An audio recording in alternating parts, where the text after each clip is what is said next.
বিপ্লবোত্তর আমাদের অর্জন এবং আমাদের রক্তের উপর দিয়ে উনি আজকে উপদেষ্টা হয়েছেন। না হলে কোনো ক্রাইটেরিয়াতে উনি এই বাংলাদেশে উপদেষ্টা হওয়ার যোগ্যতা রাখেন বলে আমরা মনে করি না। এই যে উপদেষ্টা নাহিদের উপরে বোতল নিক্ষেপ করা হলো, এটা কি আপনারা সমর্থন করেন?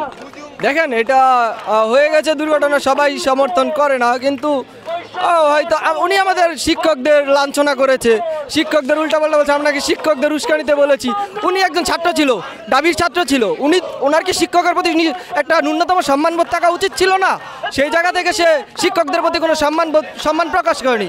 তো এটা আসলে কি বলবো, যে দেখেন যা হয়েছে মোটামুটি খুব খারাপ হয়েছে, অবশ্যই খারাপ হয়েছে, কিন্তু বলবো না যে এটা ঠিক হয়েছে, খারাপ হয়েছে, কিন্তু সে যে খুব ভালো করেছে এটাও না।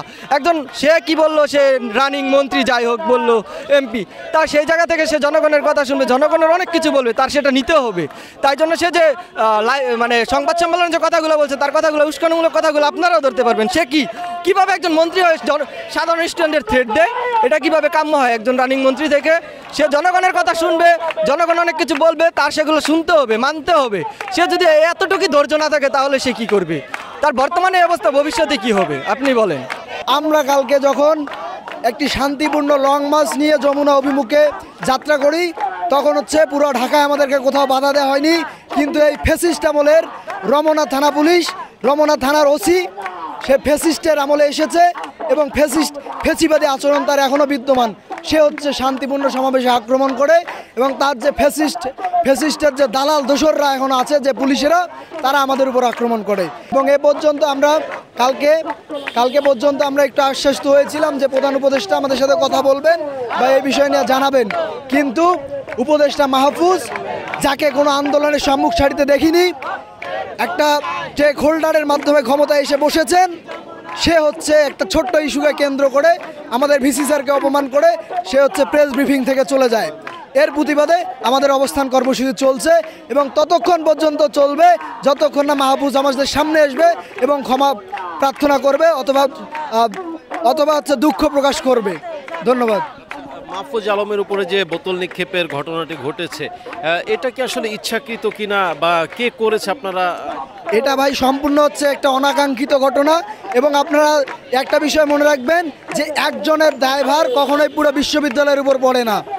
এখন সেখানে এটা আবার পরিকল্পিত কিছু হতে পারে যে তারা একটা ছোট্ট ইস্যুকে কেন্দ্র করে আমাদেরকে এড়িয়ে যাবে, এটা তাদের পরিকল্পিত কিছু হতে পারে বলে আমাদের ধারণা।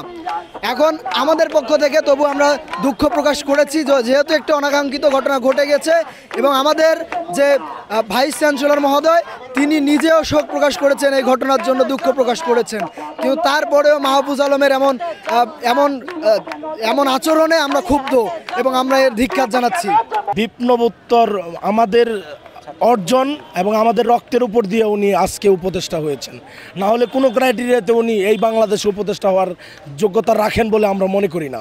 আমরা আমাদের রক্তের উপর দিয়ে উনি উপদেষ্টা হয়েছেন, আমরা ওনাকে ধারণ করি এবং ওনাকে গ্রহণ করি, কিন্তু যে বিচ্ছিন্ন ঘটনা হয়েছে সেই বিচ্ছিন্ন ঘটনার জন্যে তারপরও জবি প্রশাসন, জবি শিক্ষার্থীবৃন্দ দুঃখ প্রকাশ করেছে, কিন্তু আমাদের ট্রেজারার মহোদয়, আমাদের ভিসি মহোদয়, আমাদের শিক্ষক সমিতির সভাপতি, সাধারণ সম্পাদক মহোদয়ের উপস্থিতিতে উনি সামান্য একটা ঘটনাকে কেন্দ্র করে মেজাজ দেখিয়ে চলে গেছেন।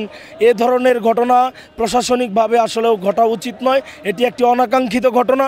আমরা এই ধরনের অনাকাঙ্ক্ষিত ঘটনার তীব্র নিন্দা জানাই।